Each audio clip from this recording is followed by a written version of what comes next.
32வது அதிகாரம் அதனுடைய 27வது வசனம். இதோ நான் மாம்சமான யாவருக்கும் தேவனாகிய கர்த்தர். அடுத்த வார்த்தை, என்னாலே செய்யக்கூடாத அதிசயமான காரியம் ஒன்றுண்டோ? ஹல்லேலூயா. என்னாலே செய்யக்கூடாத. Is there anything too hard for me? ஏதாவது எனக்கு கடினம்னு உனக்கு தோணுதா? ஏதாவது எனக்கு கடினம்னு தோணுதா? என்னாலே செய்யக்கூடாத. கடந்த 2-3 வாரங்களுக்கு முன்பதாகவே இந்த வார்த்தை ஆண்டவர் தந்து பேசிக்கொண்டே இருந்தார்.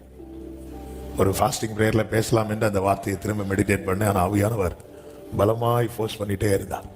இந்த மாதத்துக்காக எது நமக்கு அசாத்தியம் என்று நம்ம நினைக்கிறோமோ, அதாவது சான்ஸே கிடையாது அப்படி நினைக்கிறோமோ, அதை வைத்து ஆண்டவர் கேட்கிறார், இது எனக்கு முடியாதுன்னு நீ நினைக்கிறியா அப்படின்னு கேட்கிறார். தேவன் எப்படி தம்மை இங்கே அறிமுகப்படுத்தி இந்த காரியத்தை கேட்கிறார்னா, இங்கே பாரு, நான் ஒரு குறிப்பிட்ட கூட்டத்துக்கு மட்டும் தெய்வம் கிடையாது. ஆமே, ஒவ்வொருவரும் ஒவ்வொன்றுக்கென்று தெய்வத்தை வச்சிருக்கிறாங்க. அக்கினிக்குன்னு ஒரு தெய்வத்தை வச்சிருக்கிறாங்க. இப்போ பாகால வழிபடுறவங்க அக்கினிக்குன்னு. அதனாலதான் எலியா சொல்லுவார், அக்கினியினால் உத்தரவு. நீ அக்கினி பாகால சொல்றேல்ல, நான் சொல்றேன் உன் வழிக்கே வரேன். அக்கினியினால யாரு உத்தரவு அருள்றாரோ அவங்க தான் தெய்வம். அக்கினியினால் ஒவ்வொன்றுக்குன்னு ஒவ்வொரு தெய்வத்தை வச்சிருக்கிறாங்க எல்லாத்துக்கும். இப்போ பிசினஸா, அதுக்குன்னு ஒரு தெய்வம். அந்த தெய்வத்திட்ட எது மட்டும் தான் கேட்பாங்க? காது வலிக்கு அந்த ENT டாக்டர் தான் போய் பார்ப்பாங்க. ஹார்ட் ஸ்பெஷலிஸ்ட் போய் பார்க்க மாட்டாங்க. ஹார்ட் இருதய வலிக்கு பல் டாக்டரை போய் பார்க்க மாட்டாங்க. அவன் ஒவ்வொன்றுக்குன்னு ஒவ்வொன்று. அதே போலதான் மனிதர்களும் ஒவ்வொன்றுக்கென்று ஒவ்வொரு தெய்வங்கள் அவனா செட் பண்ணி வச்சிருக்கிறான். ஆண்டவர் கூப்பிட்டு கேட்கிறாரு, நீ என்ன எப்படி செட் பண்ணி வச்சிருக்கிற? என்னால உன்னை மீட்க மட்டும்தான் முடியும்னு நினைச்சிட்டு இருக்கிறியா? என்னால் உன்னை நடத்த முடியாதுன்னு நினைக்கிறியா? எனக்கு இதை செய்ய முடியாதுன்னு நினைக்கிறியா? என்னால் செய்யக்கூடாத அதிசயமான காரியம் ஒன்று உண்டோ? ஹல்லேலூயா. ஆமென். நம்ம சண்டே கூட ஒரு பாட்டு பாடணுமே, நம் காரியம் வாய்ப்பதற்கென்று வேற நாமம் நமக்கு இல்லையே. அந்த கோரஸ் பாடு. இந்த பூமியிலும் வல்லமையான ஒரு நாமம் உண்டு. ஓ வானத்திலும் இந்த பூமியிலும் வல்லமையான ஒரு நாமம் உண்டு. ஓ மனுஷருக்குள்ளே வல்லமையா வேறொரு நாமம் இல்லை. அவர் நாமத்தில் அற்புதம், அவர் நாமத்தில் அற்புதம். தீமையானாலும் நன்மையாய் மாறும். கையை தட்டி பாடுங்க. அவர் நாமத்தில் அற்புதம் நடக்கும். தீமையானாலும் நன்மையாய் மாறும். இந்த வார்த்தை சொல்லுங்க. நம் காரியம் வாய்ப்பதற்கென்று வேற நாமம் நமக்கில்லையே. சொல்லுங்க. நம் காரியம் வாய்ப்பதற்கென்று வேற நாமம் நமக்கில்லையே. நம் காரியம் வாய்ப்பதற்கென்று வேற நாமம் நமக்கு இல்லை. நான் மாம்சமான யாவருக்கும், ஆமென், யாவருக்கும் தேவனாகிய கர்த்தர். அவரை குறித்து சொல்லப்பட்டிருக்கிறது, பால சிங்கத்துக்கும் ஆகாரத்தை அவர் தான் கொடுக்கிறாராம், கூப்பிடும் காக்கை குஞ்சுக்கும் ஆகாரத்தை சவதரித்தின ப்ரிப்பேர் பண்ணி கொடுக்கிறாராம். ஹல்லேலூயா. அதாவது நட்சத்திரங்களை உண்டாகட்டும்னு சொல்லும் போதே இதை எப்படி வர்ணித்தாலும் போதாது. ஆமென். அதாவது மனுஷன் செய்யறத நம்ம என்ன சொன்னாலும் கொஞ்சம் கூட்டி தான் சொல்லுவோம், இல்லைன்னா குறைச்சி சொல்லுவோம், எதுவுமே கரெக்டாக சொல்ல மாட்டோம். ஆனால் ஆண்டவர் செய்யறது இங்கே எவ்வளவு கூட்டுங்க, குறைவாக தான் இருக்கும். அவருடைய செயல் தான் மேலே நிற்கும். எவ்வளவு கூட்டி சொல்லுவோம். இப்போ ஒரு எக்ஸாம்பிள், ஆண்டவர் 5 அப்பத்தை 5000 புருஷர்கள் உண்டார்கள் இருக்கு. அப்போ நமக்கு தெரியும் அங்கே 5000 புருஷர்கள் மட்டும் இல்லை, ஏன்னா ஆண்கள் கூட்டத்துக்கே பெண்கள் உட்கார்ந்து இருக்கிறாங்க. அப்போ கண்டிப்பாக ஸ்திரீகள் இருப்பாங்க, ஸ்திரீகள் பிள்ளைங்க. அப்போ பாருங்க, அங்க பாருங்க 5000, அவ்வளவுதான். நம்ம ஆட்களா இருந்திருந்தா 5 பேர் வந்திருந்தாலும் கூட்டத்தின் ஒரு பகுதின்னு காட்டி மொத்த பகுதியா தான். பைபிள் நீங்க எவ்வளவு சிம்பிளா முடிச்சுவார். வானத்தையும் பூமியையும் மனுஷன் இன்னைக்கு இருந்து ஆராய்ந்து கொண்டிருக்கிறான். பைபிள்ல 1.5 லைன்ல முடிச்சு, ஆதியில தேவன் வானத்தையும் பூமியையும் சிருஷ்டித்தார். அடுத்து போ. ஆமென். ஆண்டவர் அப்படிப்பட்ட தேவன் கேட்கிறாரு, என்னாலே செய்யக்கூடாத அதிசயமான காரியம் இப்ப ஒன்று உண்டான்னு கேட்கிறாருல, நீங்க சொல்லுங்க அவர்கிட்ட. அதாவது நம்ம சொல்ல வந்தது விழுங்கிரும் இந்த கேள்விக்கு முன்னாடி. இதுதான் பரிசுத்த ஆவியானவர் இந்த வசனத்தை தந்தது. சில காரியத்தை ரொம்ப ஹார்டா ஃபீல் பண்ணி விட்டு சொல்லணும்னு போறோம், இந்த வசனம் வந்ததும் விழுங்கிடுறோம். நிறைய விழுங்க போறீங்க, ஏன்னா நிறைய அவர் செய்ய போறார். அதாவது வீட்டை குறித்து தாவீதுக்கு அது ஒரு பெரிய எட்டாத லெக்காகவே இருந்துட்டு இருந்துச்சு. ஏன்னா தாவீதுடைய லைஃபே ஓடி ஓடி அலைகிறது. இப்போ நான் கர்த்தருக்கு ஒரு வீட்டை கட்ட போறேன். ஆண்டவர் நாத்தான கூப்பிட்டாருங்களா, ஆண்டு போய் சொல்லு, நான் உனக்கு ஒரு வீட்டை கட்டுவேன். இப்போ தாவீது என்ன சொல்லியிருக்கணும்? ஆண்டவர் அதை நான் நினைக்கவே இல்லையே அப்படிதானே சொல்லியிருக்கணும். நான் கேட்கவே இல்லையே. அந்த வேர்டு வந்து சொன்னதும் தாவீது சொல்லுவாரு, நீர் உமது அடியனை அறிவீர் அப்படின்னாரு. உங்களுக்கு என்ன தெரியும்பா, எனக்கு சொல்ல முடியாம உள்ள வச்சு, சில காரியத்தை சொல்ல முடியாம உள்ள வச்சு தயங்கி கொண்டு கலங்கி கொண்டு வருத்தத்தோடு யாராவது இதை சமீபத்தில் தூரத்தில் இருந்து கேட்டுக்கொண்டிருப்பீங்கன்னா, உங்களுக்கான இந்த காலை வேளையில சொல்லப்படுகிற நற்செய்தி, அதை அறிகிற ஒருவர் பரலோகத்தில் இருக்கிறார். நம்முடைய விண்ணப்பங்களுக்கு மட்டும் பதில் தருகிறவர் அல்ல, நம்முடைய நினைவுகளுக்கும் பதில் தருகிறார். ஹல்லேலூயா. நம் காரியம் வாய்ப்பதற்கென்று வேறே நாமம் நமக்கில்லையே, நம் காரியம் வாய்ப்பதற்கென்று வேறே நாமம் நமக்கில்லையே. அவருடைய நாமம் அதிசயமானவர். ஏசாயா 9:6 சொல்லப்பட்டிருக்கிறது, நமக்கு ஒரு பாலகன் பிறந்தார், நமக்கு ஒரு குமாரன் கொடுக்கப்பட்டார். இந்த சத்தம் கேட்டாலே வீட்டுக்கு வெளியே போய் பார்ப்போம், கேரள் வந்திருக்கிறாங்களான்னு. ஆமென். டிசம்பர்ல தான் எல்லாருக்கும் இந்த வசனமே ஞாபகம் வரும். கர்த்தத்துவம் அவர் தோளின் மேல் இருக்கும். The government shall be upon his shoulder. அடுத்த வார்த்தை, அவர் நாமம் அதிசயமானவர். அதிசயமானவர். அவர் நாமமே அதிசயமானவர். அவருடைய செயல்கள் அதிசயம். அதிசயம் என்ன தெரியுமா? சாத்தியமே இல்லாதது சாத்தியமாகிறது தெரியுமா? அதுதான் அதிசயம். ஆமே. சாத்தியமே இல்லாதது சாத்தியமாகிறது அதிசயம். மழை காலத்துல மழை பெய்யறது அதிசயம் கிடையாது, வெயில் காலத்துல மழை பெஞ்சா அதிசயம்.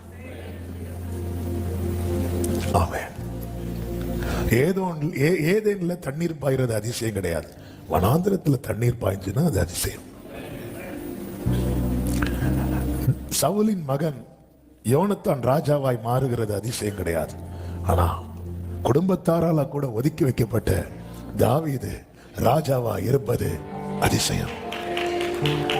இஸ்ரவேலர் அவருடைய ஜனமாய் மாறுவது அதிசயம் அல்ல, ஏன்னா ஆபிரகாம் ஈசாக்கு யாக்கோபோடு செய்த உடன்படிக்கை. ஆனா பூமியின் கடையாந்திரத்தில் இருக்கிற நானும் நீங்களும் அவருடையவர்களாய் மாற்றப்பட்டது. மனோவாவின் மனைவியினிடத்திலே கர்த்தருடைய தூதன் வந்து நிற்கிறார். நியாயாதிபதிகளின் புஸ்தகம் 13வது அதிகாரத்துல வந்து நின்று, இப்படி உனக்கு ஒரு குமாரன் கொடுக்கப்பட போகிறான் என்று சொல்லி 13:3 வாசிங்க. மைக்ல வாசி. கர்த்தருடைய தூதனானவர் அந்த ஸ்திரீக்கு தரிசனமாகி அவளை நோக்கி, இதோ பிள்ளை பெறாத மலடியான நீ கற்பம் தரித்து ஒரு குமாரனை பெறுவாய் என்றார். பிள்ளை இதுவரை பெறல, நீ பெற போகிறன்னு சொன்னா அது அதிசயம் கிடையாது. அதுக்கடையில் ஒரு வேர்டை சேர்க்கிறாரு. என்ன வேர்டு தெரியுமா? மலடி.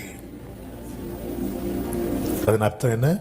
அவளுக்கு பிள்ளை பிறக்கிறதுக்கு சான்ஸ் இல்லை. அண்ணாளுக்கு சான்ஸ் இருந்து கர்த்தர் அடைத்தார்னு பைபிள்ல இருக்கு, ஆனா இவளுக்கு சான்ஸ் கிடையாது. இதோ behold now. என் ஆண்டவர் யார் என்றால், என் ஆண்டவர் இருக்கிறதை எடுத்து தருகிறவர் மாத்திரமல்ல, இல்லாததை உருவாக்குகிறவர்.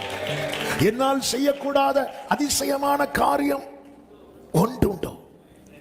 பைபிள் ஆதியாகமத்திலிருந்து வெளிப்படுத்தல் வர சொல்லணும்னு தோணிட்டே இருக்கு. அவ்வளவு ஆண்டவருடைய கிரியைகள் ஒவ்வொன்றையும் தியானித்தால் அது எவ்வளவு ஆச்சரியமானவைகள். பிள்ளை பெறாத மலடியான நீ கற்பந்தரித்து, என் ஆண்டவர் ஆபிரகாம் கிடையாது,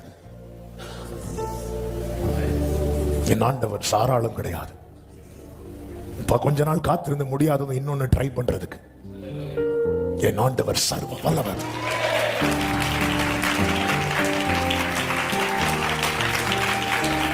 என் ஆண்டவர்ட்ட பிளான் பி கிடையாது. ஆமென், ஹல்லேலூயா. இதோ நேரா இவ போறா, நேர புருஷன் போய் சொல்றார். 6வது வசனத்துல, தேவனுடைய மனுஷன் ஒருவர் என்னிடத்தில் வந்தார், அவருடைய சாயல் தேவனுடைய தூதரின் சாயலை போல மகா பயங்கரமாக இருந்தது. எங்கே இருந்து வந்தீர் என்று நான் அவரிடத்தில் கேட்கவும் இல்லை, அவர் தம்முடைய நாமத்தை எனக்கு சொல்லவும் இல்லை. அவளுடைய முதல் கம்ப்ளைண்டே அதான். நம்மளா இருந்தா என்ன பேரு சொல்லிருப்போம்? ஃபர்ஸ்ட் பாருங்க பாருங்க, எனக்கு இப்படி சொன்னாங்க இப்படி சொன்னாங்க. யாரு சொன்னா? கடைசியில் எல்லாத்தையும் பாஸ்டர் மேல பாஸ்டர் சொன்னாரு. அவன் சொல்லிட்டு அடுத்து அவர் என்னை நோக்கி, இதோ நீ கற்பந்தரித்து ஒரு குமாரனை பெறுவாய், அவர் நாமத்தை எனக்கு சொல்லல, அதனால இவங்களுக்கு நம்ப முடியல. அப்ப மறுபடியும் மனவா ஜெபம் பண்றான். 8வது வசனத்துல, என் ஆண்டவரே, நீர் அனுப்பின தேவனுடைய மனுஷன் மறுபடியும் ஒரு விசை எங்களிடத்தில் வந்து பிறக்க போகிற பிள்ளைக்காக நாங்கள் செய்ய வேண்டியதை எங்களுக்கு கற்பிப்பீராக என்று வேண்டிக் கொண்டான். இப்ப வராரு. இதெல்லாம் தெரிவிக்கப்பட்ட போது 17வது வசனத்தை வாசிமா. 17வது வசனம். அப்பொழுது மனோவா கர்த்தருடைய தூதனை நோக்கி, நீர் சொன்ன காரியம் நிறைவேறும் போது, எல்லாரும் சொல்லுங்க. ஆனா நமக்குள்ள எப்படி தெரியுமா கேள்வி இருக்கும்? நிறைவேறுமா? இந்த மா மோ இந்த கேள்வி எல்லாம் இன்னைக்கு ஆண்டவர் உடைக்க போறார். ஏன்னா ஆண்டவர் அவரை வச்சு ஒரு கேள்வியை வைக்கிறார். நம்ம பல கேள்வியோடு இருக்கிறோம். என் ஆண்டவர் அவரை வச்சு ஒரு கொஸ்டின் மார்க் வைக்கிறார். அந்த கொஸ்டின் மார்க் தான் இந்த மாதம் கர்த்தர் தந்த வார்த்தை. என்னால் செய்யக்கூடாத அதிசயமான காரியம் கொஸ்டின் மார்க் கேட்கிறார். ஆண்டவரே, என்ன ஆண்டவரே நீங்க? அப்போ நீ என்னடா? இவ்வளவு நிறைவேறும் போது நிறைவேறும். நீர் அனுப்பின வார்த்தைகள் ஒருபோதும் வெறுமையாய் உம்மிடம் திரும்பாது. நீர் அனுப்பின வார்த்தைகள் ஒருபோதும் வெறுமையா உம்மிடம் திரும்பிடாதே. கைகளை உயர்த்தி, இயேசுவே, நீர் சொன்ன வார்த்தைகள் எல்லாம் விருப்பத்தை நிறைவேற்றுமே. நீர் அனுப்பின வார்த்தைகள் ஒருபோதும் உம்மிடம் திரும்பிடாதே. இயேசுவே, நீர் சொன்ன வார்த்தைகள் எல்லாம் விருப்பத்தை நிறைவேற்று. நீர் சொல்லியும் செய்யாதிருப்பீரோ, சொன்ன வார்த்தையை மறந்து போவீரோ.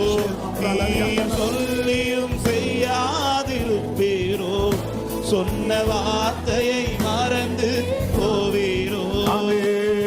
ஒரு முறை என்னிடம் நீர் சொன்னதை குறித்திட்ட காலத்தில் நிறைவேற்று. ஒரு முறை என்னிடம் நீர் சொன்னதை குறித்திட்ட காலத்தில் நிறைவேற்று. நீர் சொன்ன காரியம் நிறைவேறும் போது நாங்கள் உம்மை கனம் பண்ணும்படி உம்முடைய நாமம் என்ன என்று கேட்டான். கர்த்தர் மேல நம்ம வைத்திருக்கிற நம்பிக்கையின் அடையாளம் என்ன தெரியுமா? கர்த்தர் ஒரு வார்த்தையை சொல்வார்ல, அது நிறைவேறும் போது என்ன செய்யணும் என்பதை யோசிக்க ஆரம்பிச்சிடணும். எப்படி எல்லாம் ஆண்டவர் பிரைஸ் பண்ணலாம், எப்படி எல்லாம் இதை இவங்கள்ட்ட போய் இந்த விஷயத்தை நான் எப்படி எல்லாம் சொல்ல போறேன். ஹல்லேலூயா, ஹல்லேலூயா. பிள்ளைங்க ஸ்கூல் படிக்கிற பிள்ளைங்க இந்த ஸ்டேஜ் பெர்ஃபார்ம் பண்ணுவாங்கல்ல, வீட்டில் திடீர்னு கண்ணாடிக்கு முன்னாடி ஷோ காட்டுவாங்க. ஏன்னா நாளைக்கு, அடுத்த வாரம், அடுத்த மாசம் இது செய்ய வேண்டியது இருக்கு, இப்படி பண்ண வேண்டியது இருக்கிறது. இவர் கேட்கிறாரு, இங்க பாருங்க, மலடி எண்ணப்பட்ட நீ கற்பந்தரித்து.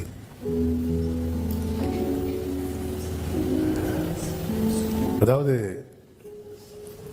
அந்த வேர்டை ஏன் அவர் சொல்றாரு? அந்த வேர்டை ஏன் அவர் சொல்றாரு? நீ அந்த வேர்டு சொல்லக்கூடாது. அந்த வேர்டு இனி உன் வாயில வரக்கூடாது. அதன் அர்த்தம் என்ன? அவர் தெரியாம ப்ராமிஸ் பண்ணல. நான் யாருன்னு தெரியாம எனக்கு ப்ராமிஸ் பண்ணல. என் சிச்சுவேஷன் என்னன்னு தெரியாம எனக்கு ப்ராமிஸ் பண்ணல. கிதியோன்ட்ட கர்த்தர் ஒரு மனுஷனை முறியடிக்கிறது போல நீ மீதியானியரை முறியடிப்பாய் அப்படி சொல்லும் போது அவன் இப்படி பார்த்துட்டே இருக்கிறான். அந்த ராத்திரியில கர்த்தர் அவனுக்கு தரிசனமாகி சொல்லுகிறார். நியாயாதிபதிகள் 6வது அதிகாரம் 25வது வசனத்துல, நீ உன் தகப்பனுக்கு இருக்கிற காளைகளில் 7 வயதான 2ஆம் காளையை கொண்டு போய் அப்படிங்கிறார். உங்க அப்பா கிட்ட என்ன இருக்கு, எத்தனை காளைகள் இருக்கு, அதுல காளைக்கு வயசு என்ன? நம்ம பிள்ளைகளுக்கு வயசே தெரிய மாட்டேங்குது. நமக்கு வயசே ஒரு கட்டம் தாண்டுனா தெரிய மாட்டேங்குது. ஆமா, உங்களுக்கு வயசு என்ன? எனக்கு வயசு ஆகல. ஆமேனா? நல்லவர். காளைகள்ல 7 வயதான 2வது காளை. 2வது காளைக்கு எத்தனை வயசு? அப்ப முதல் காளைக்கு இல்ல, பைபிள் வேண்டாம், உடனே சொல்லதுக்கு வாய் வருது. ஆமே, இப்படிப்பட்டவர் ஆண்டவர் சொல்லுகிறார், இங்க பாரு, நீ யாருன்னு தெரியாம நான் உனக்கு ப்ராமிஸ் பண்ணல. எனக்கு உன் சரித்திரமே தெரியும். உன் பிறப்பின் வர்த்தமானம் என்னவென்றால் நீ பிறந்த நாளில். அப்படிதான் எங்களுக்கு உங்களை சர்ச்சில் சேர்ந்ததுக்கு அப்புறம் தான் கொஞ்சமாவது தெரியும். அதுவும் பல முறை பார்த்தா தான் தெரியும். ஆனா அவருக்கு அப்படி இல்லை, தெரியும். ஆண்டவர் சொல்றார், ஆண்டவர் எல்லாரும் மலடின்னு சொன்னாங்க, நீங்களும் சொல்லிட்டீங்கல்ல, மலடி என்னப்பட்ட நீ கற்பந்தரித்து. ஹல்லேலூயா. தேவன் செய்கிற அதிசயத்துல எனக்கு ஒரு நன்மை கிடைக்கிறது, அதே நேரத்தில் என்னுடைய நிந்தை நீங்குகிறது. வலது கரத்தை உயர்த்துங்க. என் ஆண்டவர் எனக்கு செய்ய போகும் அதிசயத்துல எனக்கான நன்மை கிடைக்கிறது, என் நிந்தை நீங்குகிறது, என் குறை மாறுகிறது, என் கரை மாறுகிறது, என் தடை மாறுகிறது. சத்தமா ஆமென் சொல்லுங்க பார்க்கலாம். ஹல்லேலூயா. 3 கேள்விகள் அதை முன்வைத்து ஜெபிக்கிற எல்லாம் நன்றாய் அடிக்கடி நம்ம யூஸ் பண்ற வேர்ஸ் தான். முதல் கேள்வி, நாம வைக்கிற கேள்விகள், அதற்கு எல்லாத்துக்கும் இந்த வசனம் தான் பதில். முதல் கேள்வி, ஆபிரகாம் ஆண்டவரிடத்துல கேட்ட கேள்வி, உமது அடியானுக்கு என்ன தருவீர்? ஆதியாகமம் 15வது அதிகாரம் 2வது வசனம் வாசிமா. ஆதியாகமம் 15:2. அதற்கு ஆபிரகாம், கர்த்தராகிய ஆண்டவரே, அடியேனுக்கு என்ன தருவீர்? நான் பிள்ளை இல்லாமல் இருக்கிறேனே அப்படிங்கிறான். இங்கே ஆபிரகாம் யாரு சொல்றான்? ஆபிரகாம் யாரு சொல்றான்? தன்னை சொல்லுகிறான். நம்மளை சொல்லும் போதெல்லாம் கேள்வி வரதான் செய்யும். இதற்கு பதில் ஆதியாகமம் 17:1. ஆபிரகாமுக்கு 99 வயதான போது கர்த்தர் ஆபிரகாமுக்கு தரிசனமாகி, நான் சர்வ வல்லமையுள்ள ஆண்டவர் எனக்கு இந்த 2 வசனத்தை காட்டி தந்தார். இப்போ 15:1 17:1 அந்த வார்த்தைகளை மட்டும் எடுத்து வாசித்தா, ஆபிரகாம் கர்த்தரை நோக்கி, நான் பிள்ளை இல்லாமல் இருக்கிறேனே. கர்த்தர் ஆபிரகாமை நோக்கி, நான் சர்வ வல்லமையுள்ள. நல்ல கைகளை தட்டி ஆமென்.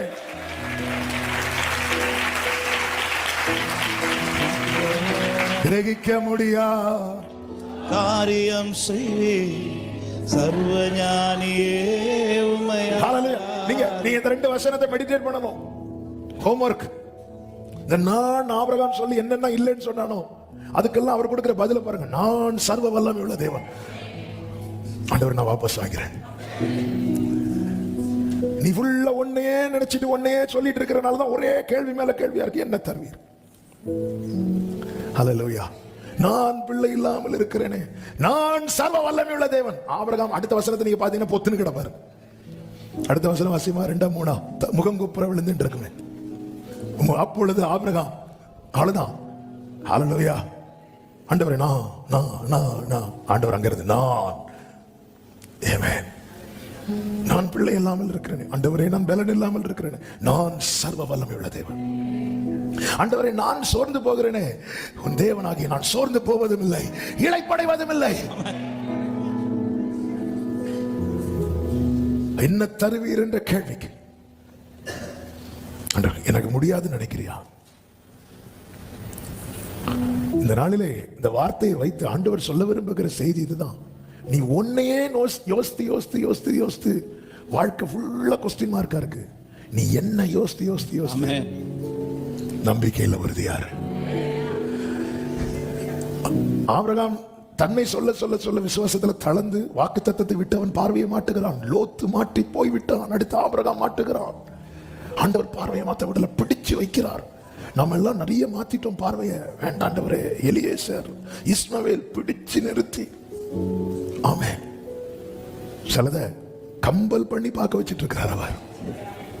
இப்படி இருப்போம். அப்பா, என்ன வேதத்தின் மேல தியானமா இருக்கிறான், எங்க திரும்ப விட மாட்டேங்கிறாரு பாரு. எங்க திரும்பினாலும் அதே வசனம்.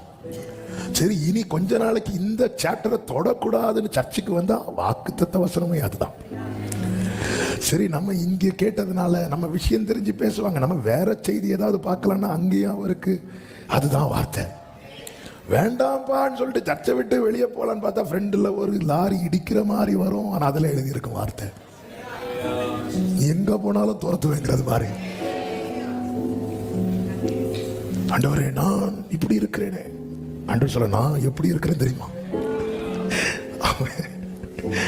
என் ஆண்டவர் அவருக்குன்னு ஒரு குவாலிட்டி இருக்குல்ல, அதை விட்டு கொடுக்கவே மாட்டேன். ஏங்க, பிராக்டிக்கலா இதே ஒரு மனுஷன் பேசுறது எப்படி இருக்கும்? ஒரு மனுஷனுக்கு எழும்ப முடியாம இருக்கும்போது வந்திருந்து நான் எவ்வளவு ஹெல்த்தியா இருக்கிறேன் தெரியுமா, இப்படி சொன்னா எப்படி இருக்கும் நமக்கு? ஏங்க, ஒரு துக்க வீட்டுக்கு போகும்போது கூட நமக்கு அழுக வரலைனாலும் வெளியே சிரிச்சுட்டு தான் வந்திருப்போம். போன்ல சொல்லுங்க சொல்லுங்க சொல்லுங்க, வந்துட்டு வைக்கிட்டா வச்சுட்டு உடனே ஃபேஸ் மாறும் பாருங்க. நம்மள மாதிரி நடிகர்கள் அப்படியே மாறிட்டு அங்க இடத்துல போய் நான் எவ்வளவு ஹாப்பியா இருக்கிறேன் தெரியுமா, இப்படி சொன்னா எப்படி இருக்கும்? அப்படிதானங்க இருக்குது.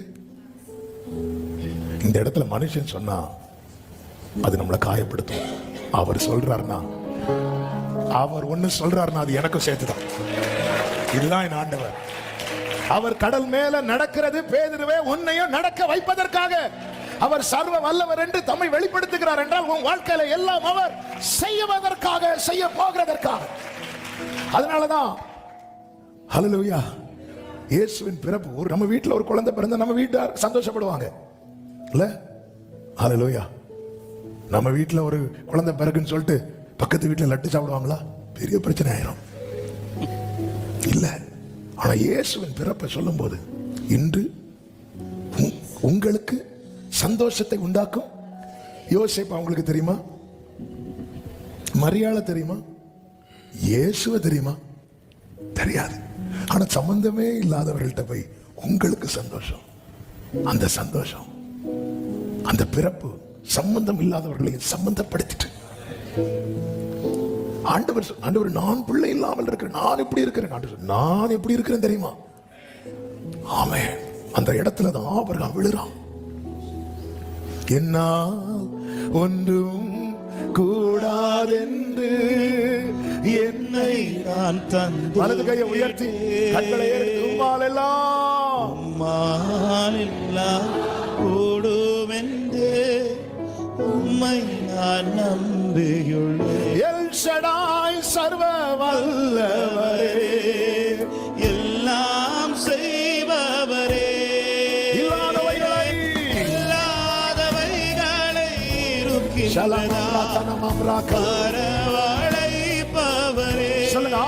ஆபிரகாமுக்கு செய்தவர், ஆபிரகாமுக்கு செய்தவர் எனக்கு செய்ய வல்ல. ஆமென்.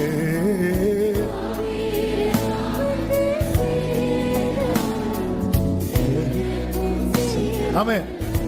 நம்முடைய சிச்சுவேஷனையும் அவர் இருக்கிறதையும் பார்க்கணும். நம்ம சிச்சுவேஷனை வச்சுட்டு நம்ம அதுலயே முடிய கூடாது. அவர் எப்படி இருக்கிறார், அவர் எப்படி இருக்கிறார், அவர் எப்படி இருக்கிறார். நான் எங்க இருக்கிறேன், நான் முள்ளுல இருக்கிறேன். அவர் எங்க இருக்கிறார், சிங்காசனத்தில் இருக்கிறார். அவர் அங்க எப்படி இருக்கிறார், வல்லவராய் இருக்கிறார், எனக்காக இருக்கிறார். அதுதான் அவர் அப்படி பார்க்கணும். அதாவது பிள்ளைங்க எக்ஸாம்ல பாஸ் ஆயிட்டாங்க அப்படின்னா பெற்றோர் அவ்வளவு சந்தோஷப்படுவாங்க. ஏன் தெரியுமா? ஏன் பிள்ளைங்க எல்லாம் ரேங்க் வாங்கிட்டாங்கன்னு வைங்களேன், அந்த பெற்றோர் அவ்வளவு சந்தோஷம்.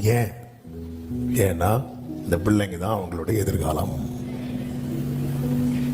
கரெக்டா? பிள்ளைங்க தான் அவங்களுடைய எதிர்காலம். நம்முடைய எதிர்காலம் அவர்தான். அவர் ஜெயிச்சிட்டார். உலகத்தில் உங்களுக்கு உபத்திரம் உண்டு, நான் ஜெயித்தேன். எப்படிங்க இருந்தது? நீ ஃபெயில் ஆயிட்ட, நான் பாஸ் ஆயிட்டேன். இது மனுஷன் சொன்ன பிரச்சனை. இது வேற யாரு சொன்னாலுமே அதை நம்மளால அக்செப்ட் பண்ண முடியாது.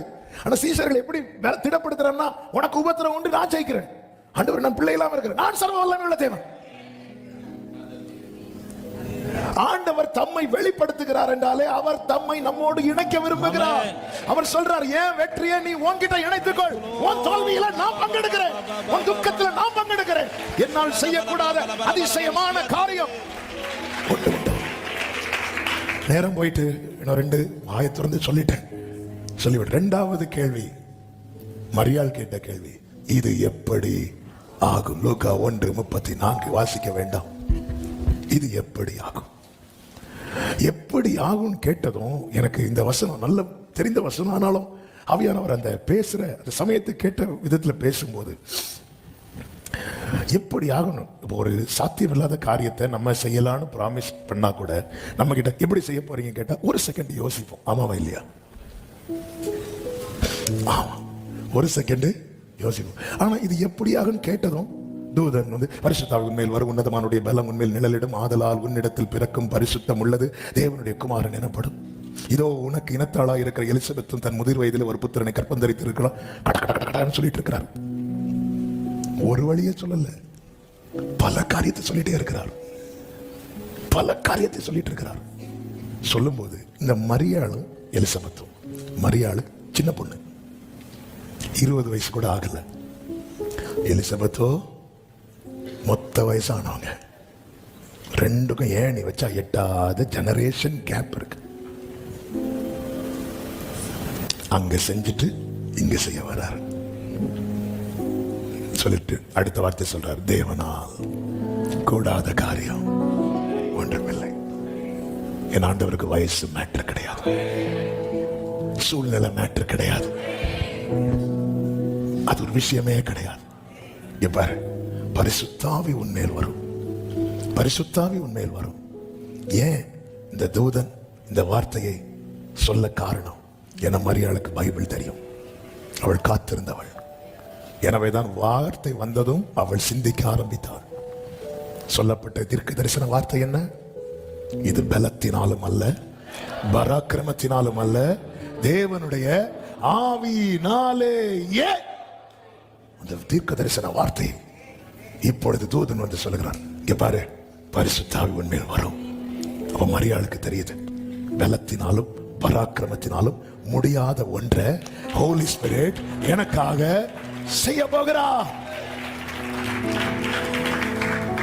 அடுத்த வார்த்தை மரியாள் சொல்றாங்க, இதோ நான் ஆண்டவருக்கு அடிமை.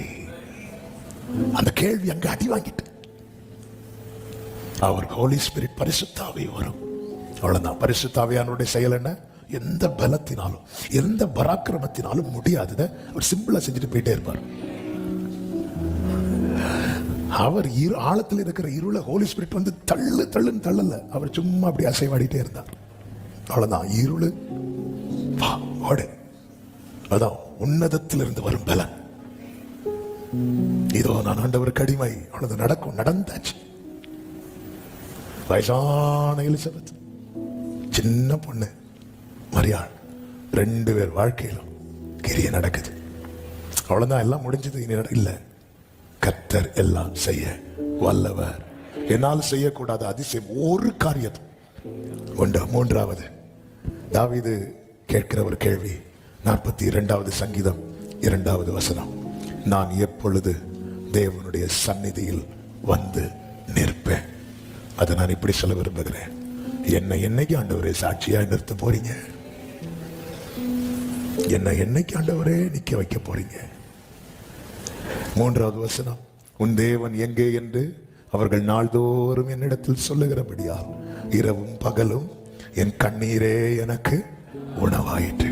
4வது வசனத்தை பாருங்க, முன்னே நான் பண்டிகையை ஆசரிக்க ஜனங்களோட கூட நடந்து களிப்பும் துதியும் சத்தத்தோட தேவாலயத்துக்கு போய் வருவேனே, இவைகளை நான் நினைக்கும் போது என் உள்ளம் எனக்குள்ளே. இப்ப ஏன் போக முடியலன்னா, நிறைய பேர் கொஸ்டின் பண்ண ஆரம்பிச்சிட்டாங்க. அநேக இடத்துல நிக்க முடியல, அநேகருக்கு முன்னாக தங்களை காண்பிக்க முடியல. அந்த தாவீது கேட்கிற, நான் என்னைக்குப்பா நிப்பேன்?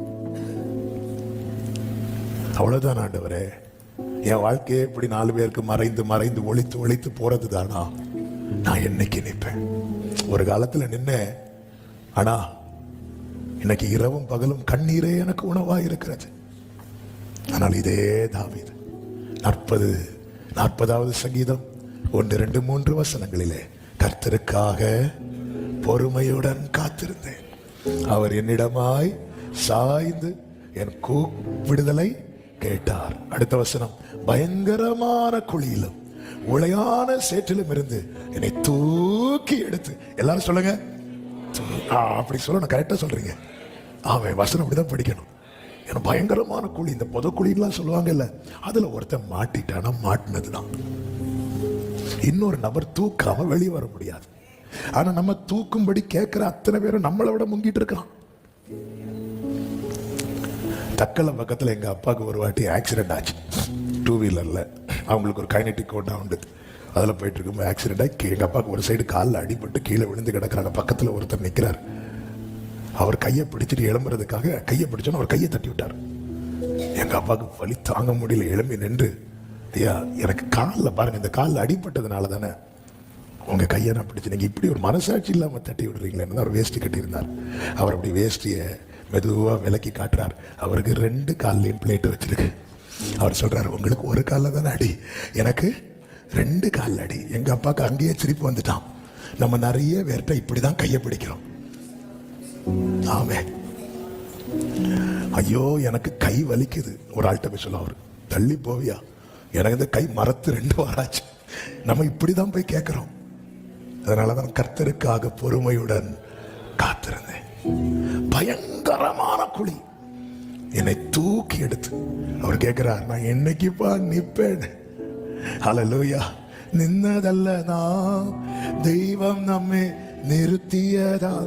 என்னை தூக்கி எடுத்து என் கால்களை கன்மலையின் மேல் நிறுத்தி என் அடிகளை உறுதிப்படுத்தி. அடுத்த வார்த்தை, நமது தேவனை துதிக்கும் புது பாட்டை அவர் என் வாயிலே கொடுத்தார். அடுத்த வார்த்தை, அநேகர். அந்த அநேகர் யார் தெரியுமா? உன் ஆண்டவர் எங்க, உன் தேவன் எங்க? ஐயோ நான் சர்ச்சுக்கு போகல, போற வழியில 4 பேர் கேட்பான், நான் இருக்கிறேன், அவங்க எல்லாம் போறாங்க. அது நினைச்ச அழுகையா இருக்கு, என்னால நிக்க முடியலையே சாட்சியா. இப்பொழுது அநேகர் அதை கண்டு பயந்து கர்த்தரை நம்புவார்கள். மிகப்பெரிய பயங்கரமான குழியில் இருப்பதை போன்ற சூழ்நிலையில் இருக்கிற சகோதர சகோதரி, இந்த நற்செய்தியை கேள். நீ நின்னுட்டேன்னு வச்சுக்கோ, அநேகர் கர்த்தரை நம்ப போறாங்க. ஆமென். கர்த்தருக்காக நான், அதன் அர்த்தம் என்ன? நம்பிக்கையை விட்டுறாதீங்க, என் ஆண்டவருக்கு செய்ய முடியும். அல்லேலூயா. நம்புறீங்களா? கண்களை மூடி தேவ சமூகத்திலே தாழ்த்தி, என் தேவன் எனக்காய் எல்லாமே செய்திடுவார் என்றாகிலும் என்னை மறந்தது உண்டா? என் தேவன் எல்லாமே செய்திடுவார் என்றாகிலும் என்னை மறந்தது உண்டா? கிரகிக்க முடியா காரியம் செய்வீர் சர்வஞானியே. கிரகிக்க முடியா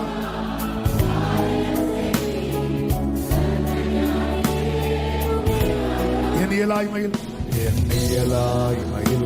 நீர் செயல்படுவே. உம் கரம் என்னை விலகாதிருக்கும். என் இயலாய்மையில் உம் கரம் என்னை விலகாதிருக்கும். கரம் என்னை விலகா. எல்லாரும் சொல்லுங்க, மலைகளை பெயர்ப்பீரென்றா. என் தடைகள் உமக்கு மாத்தி ஆமென். மரித்தோரை எழ செய்தீரென்றா. என் நோய்கள் உமக்கு ரெண்டு கைகளை உயர்த்தி கிரகிக்க முடியா காரியம் செய்வீர் சர்வஞானியே. உம்மையார் கிரகிக்க முடியா காரியம் செய்வீர் சர்வஞானியே. கைகளை அசைத்து ஹalleluya பாடுவோம்.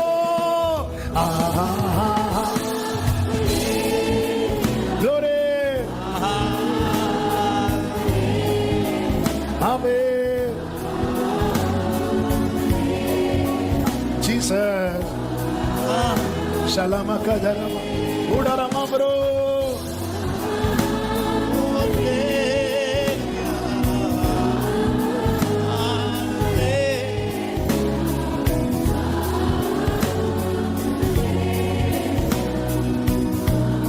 நல்ல கைகளை தட்டி தேவனுக்கு மகிமை. ஹalleluya hallelujah hallelujah hallelujah glory glory amen amen. பரிசுத்த பிதாவே, நல்ல தகப்பனே, நன்றி நிறைந்த இருதயத்தோடு உம்மை துதிக்கிறோம். ஸ்தோத்திரம். செய்யக்கூடாத அதிசயமான காரியம் ஒன்றுமே இல்லை ஆண்டவரே. அப்பா, எல்லாவற்றையும் எளிதாய் செம்மையாய் நேர்த்தியாய் அதினதின் காலத்தில் செய்கிற சர்வ வல்லமை உள்ள தேவன். உம்முடைய நாமம் அதிசயம். உம்முடைய நாமம் அதிசயம். நீர் அதிசயமானவர். நாங்கள் நம்புகிறோம் ஆண்டவரே. இந்த நாளிலே இந்த சத்தத்தை கேட்டுக்கொண்டிருக்கிற ஒவ்வொருவருக்காக ஸ்தோத்திரம் ஆண்டவரே.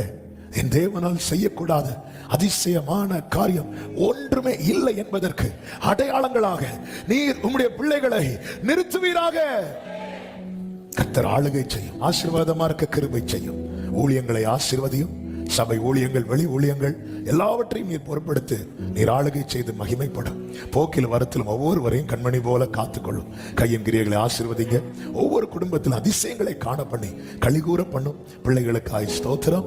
ரத்தத்துக்குள்ள மறைத்து காத்துக்கொள்ளும். பலவீனத்தோடு இருக்கிறவர்களுக்காக ஸ்தோத்திரம். பலப்படுத்தி படுக்கையிலிருந்து எழும்ப வைங்கப்பா. வியாதி விலகட்டும். நாமம் மகிமைப்படட்டும். வெளியூர்களில் வெளிநாடுகளில் இருக்கிறவர்களுக்காய் ஸ்தோத்திரம். கண்மணி போல பாதுகாத்து ஆசீர்வதியும். மேன்மைப்படுத்தும். உண்மை அறிகிற அறிவிலே வளர ஆண்டவரே, நாங்கள் எங்களை சொல்லிக் கொண்டிருக்கிறோம். ஆனால் நீர் உண்மை வெளிப்படுத்தி கொண்டிருக்கிறீர். அதை நாங்க பார்க்கணும். ஆபிரகாம் அதை பார்த்து விசுவாசத்தில் வல்லவனானானே. தன் சரீரம் செத்து போனதை எண்ணாதிருந்தானே. சந்தேகப்படாமல் விசுவாசித்தானே. முழு நிச்சயமாய் நம்பினானே. அப்படி நாங்க உங்களை பார்த்து பார்த்து விசுவாசத்துல வளர எங்களுக்கு கிருபை தருவீராக.